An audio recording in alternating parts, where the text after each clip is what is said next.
She keys the address into her phone. She has never been to this town. She has never seen this house. But she has seen the woman who lives here 100 times on a screen. She starts the engine.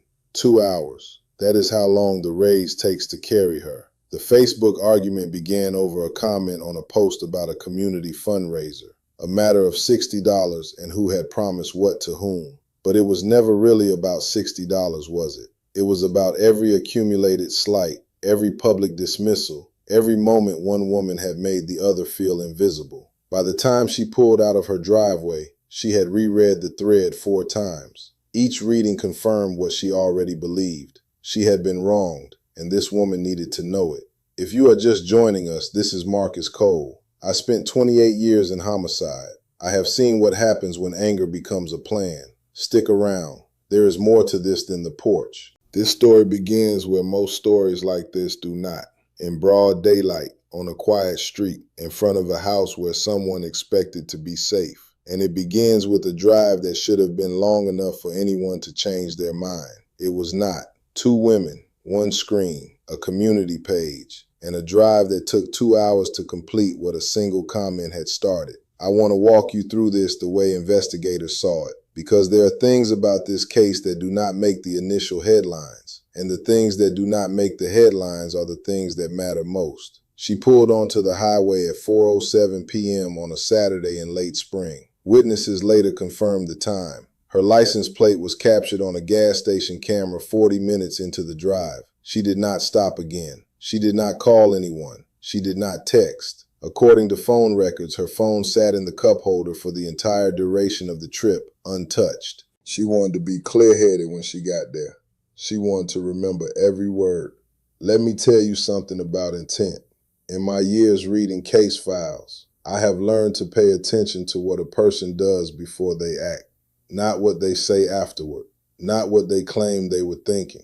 What they did. This woman drove 2 hours without stopping. She did not stop to think. She did not stop to reconsider. She drove. Now, who were these 2 women? The woman behind the wheel was 34 years old. She lived alone. She had a job, a routine, a network of acquaintances who described her as generally even-tempered. The people who knew her best did not see this coming. That is almost always the case. It does not mean there were no warning signs. It means the warning signs were easy to ignore until they were impossible to ignore. The woman on the porch was 31. She was at home that afternoon with her mother, who was visiting for the weekend. They had been cooking. The trial testimony later described the kitchen as smelling of garlic and onion when the doorbell rang. Here is what the Facebook argument was actually about. The community fundraiser was for a local animal shelter. Both women were volunteers. Both had been involved for over 2 years. The dispute centered on a discrepancy in the donation records. Who had committed to covering what expense, and when that commitment had been made. What should have been a conversation between 2 people who cared about the same cause turned into a public exchange in the comments section of a post that had nothing to do with either of them. Within 48 hours, the argument had migrated into private messages, then into reply all comments visible to the entire group, then into screenshots shared across neighboring community pages. A moderator locked the thread. That only made it worse. The language escalated. Accusations of dishonesty, implications of financial mismanagement, a suggestion that one of them was not pulling her weight, a response that the other was not worth the oxygen she consumed, and underneath all of it, something older, something that had nothing to do with a fundraiser and everything to do with years of proximity without intimacy, of shared spaces without shared respect, of the particular friction that builds between people who keep choosing to be in the same rooms, even after those rooms have become unbearable. By Saturday afternoon, one of them had had enough. She arrives at the house at 6:23 p.m. Witnesses disagree on the exact moment, but the doorbell camera footage, which becomes central to this case, shows a woman walking up the front steps at approximately 6:24. She is carrying nothing visible. Her hands are empty. She does not knock. She rings the doorbell. The homeowner answers. What happens next takes less than 90 seconds. The homeowner testified that her visitor was calm at first, speaking quickly, gesturing, pointing back toward the street. She described the tone as urgent, confrontational, but not yet threatening. The homeowner asked her to leave. She did not. The homeowner turned to call for her mother inside. That was the moment. The homeowner did not see the gun. She heard something and turned back.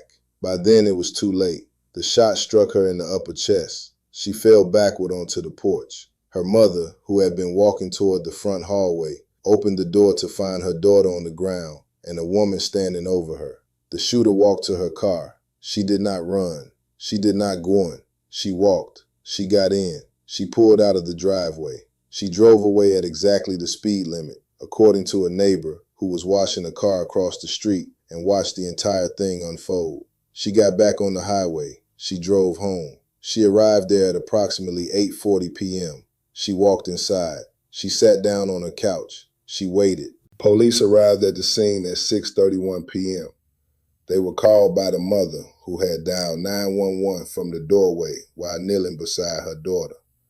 The victim was still breathing when paramedics arrived.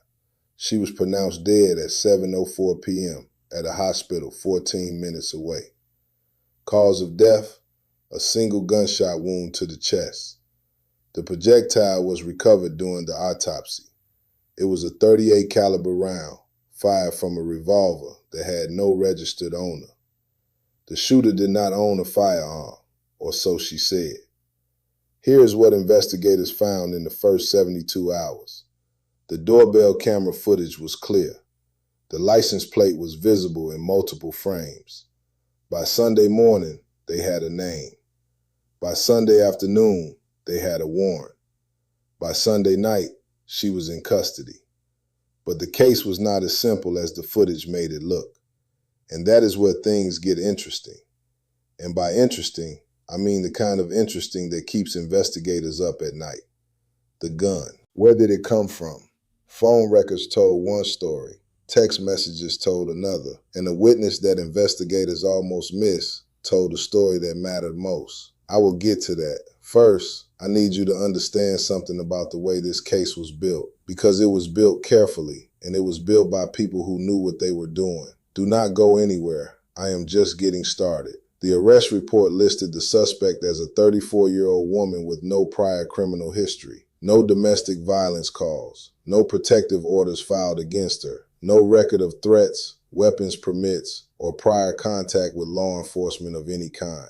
On paper, she was the last person anyone would expect to do what she did. But paper does not capture what happens inside someone's head when they have spent months, maybe years, feeling dismissed, humiliated, erased by someone they see every week at the same volunteer meetings. Paper does not capture the slow accumulation of grievance that turns a disagreement into a mission. The Facebook argument was the match. It was not the fuel. Investigators executed the search warrant at her home at 7:15 a.m. on Monday. They found her sitting at her kitchen table. She did not resist. She did not cry. She asked for a lawyer and said nothing else for the next 14 hours. They found the gun in the trunk of her car. It was wrapped in a t-shirt inside a canvas bag. The revolver held 5 rounds. One had been fired. The serial number had been scratched off. Forensic analysis later revealed that the scratches were recent, made with a sharp implement, consistent with someone deliberately trying to render the weapon untraceable. A recent purchase. That was the first clue. The second clue was in her text messages. 3 weeks before the shooting, she had messaged a man she knew through the volunteer organization. The message, entered into evidence during the trial, read, "I need to borrow your gun for a few days. I will give it back. Do not ask why." He had lent it to her. He told investigators she seemed upset, that she mentioned wanting to feel safe, that she mentioned someone was harassing her online. He did not ask follow-up questions. He handed over a .38 revolver he had owned for 11 years without a permit, because permit or no permit, He was not the kind of man who asked questions when a friend said she needed help. That man was later charged with unlawful transfer of a firearm. He cooperated with prosecutors. He testified. He received 2 years of probation. That part of the case rarely makes the news. Now here is what the doorbell camera did not show, what the dashboard of a squad car does not capture, what the arrest report reduces to a line item. The victim was not a stranger. They had been in the same circle for 4 years. They volunteered at the same shelter. They had attended the same events.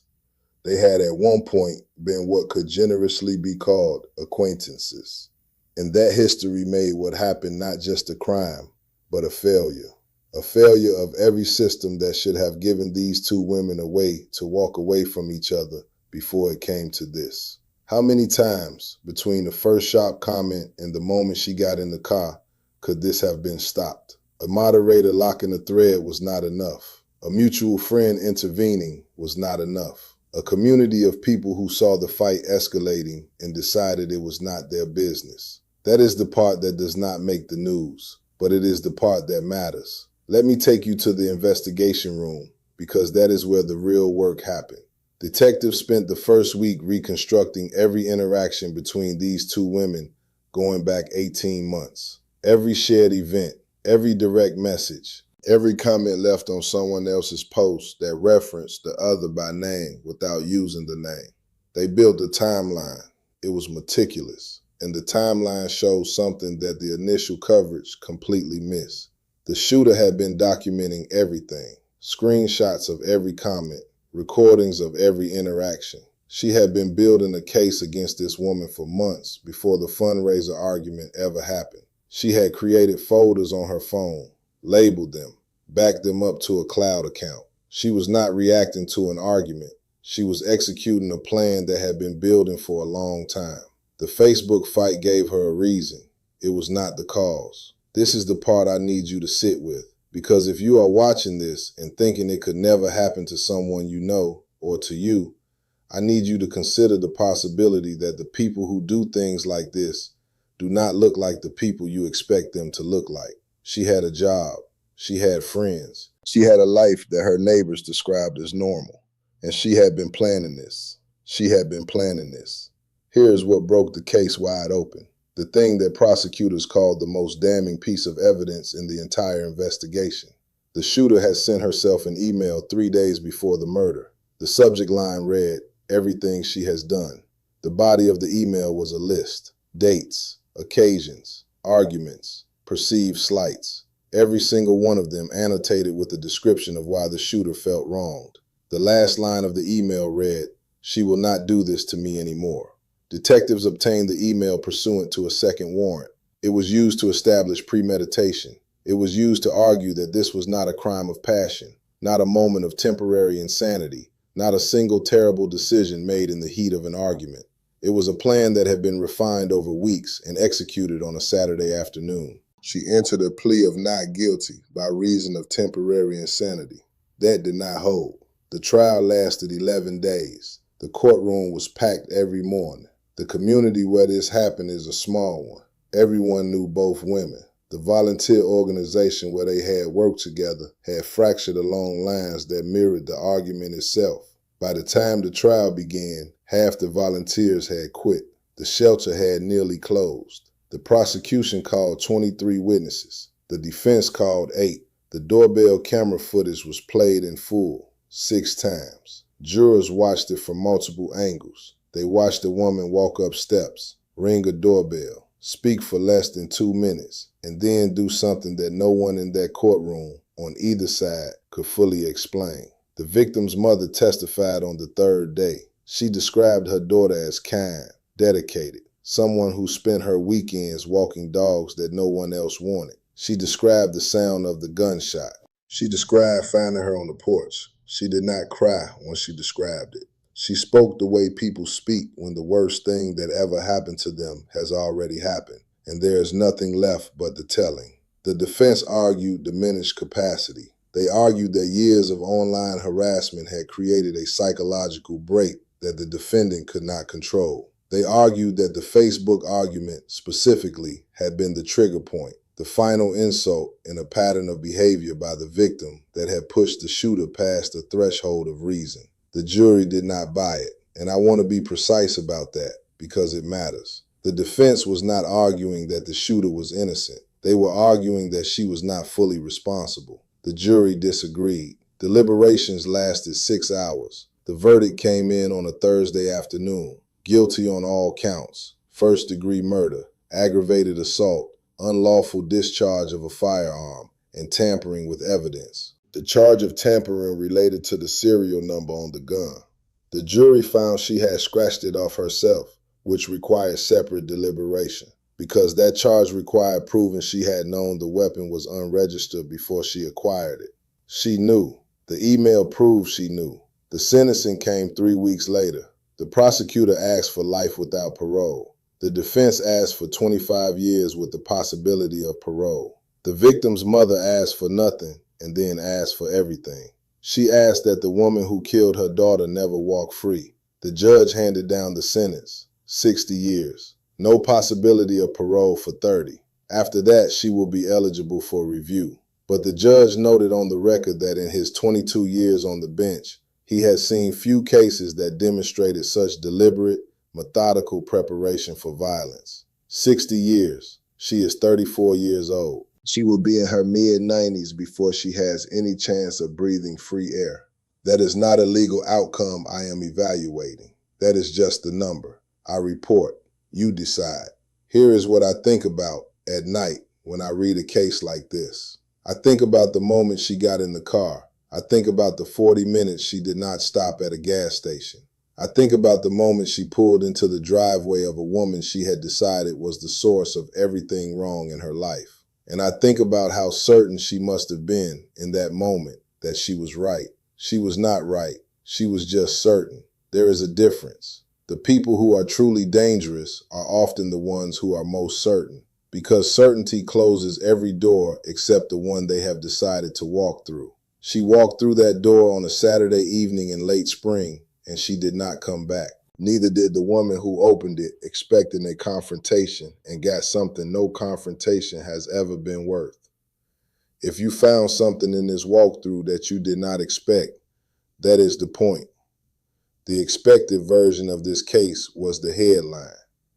The unexpected version is everything I just told you.